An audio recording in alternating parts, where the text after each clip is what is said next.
ലോകമെമ്പാടുമുള്ള ക്രൈസ്തവ വിശ്വാസികൾ ഓശാന ഞായർ ആചരിക്കുന്നു. പ്രത്യേക പ്രാർത്ഥനകളോടെയാണ് വിശുദ്ധ വാരാഘോഷത്തിന് തുടക്കമായത്. സംസ്ഥാനത്തെ വിവിധ ദേവാലയങ്ങളിൽ ലോക്സഭാ സ്ഥാനാർത്ഥികളും പ്രാർത്ഥനകളിൽ പങ്കാളികളായി.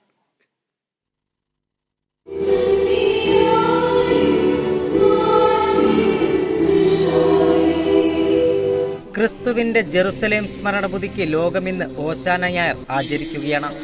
ദേവാലയങ്ങളിൽ കുരുത്തോല പ്രദക്ഷിണവും പ്രത്യേക പ്രാർത്ഥനകളും നടന്നു. ഇന്നു മുതൽ വിശ്വാസികൾ വിശുദ്ധ വാരാചരണത്തിലേക്ക് പ്രവേശിച്ചു. തിരുവനന്തപുരം പാളയം സെന്റ് ജോസഫ് കത്തീഡ്രലിൽ ലത്തീൻ അതിരൂപത ആർച്ച് ബിഷപ്പ് തോമസ് ജേനറ്റോ പ്രാർത്ഥനകൾക്ക് മുഖ്യ കാർമ്മികത്വം വഹിച്ചു.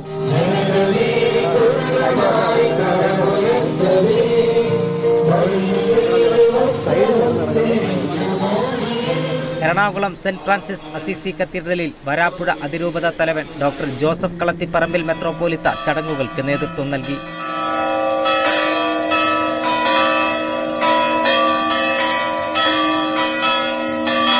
Mananthavady Nadavayal holy cross major archiepiscopal ദേവാലയത്തിൽ സീറോ മലബാർ സഭാ തലവനും മേജർ ആർച്ച് ബിഷപ്പുമായ മാർ റാഫേൽ തട്ടിലും കോഴിക്കോട് ദേവമാതാ കത്തീഡ്രലിൽ ഡോക്ടർ വർഗീസ് ചക്കാലക്കലും ഓശാന ശുശ്രൂഷകൾക്ക് നേതൃത്വം നൽകി.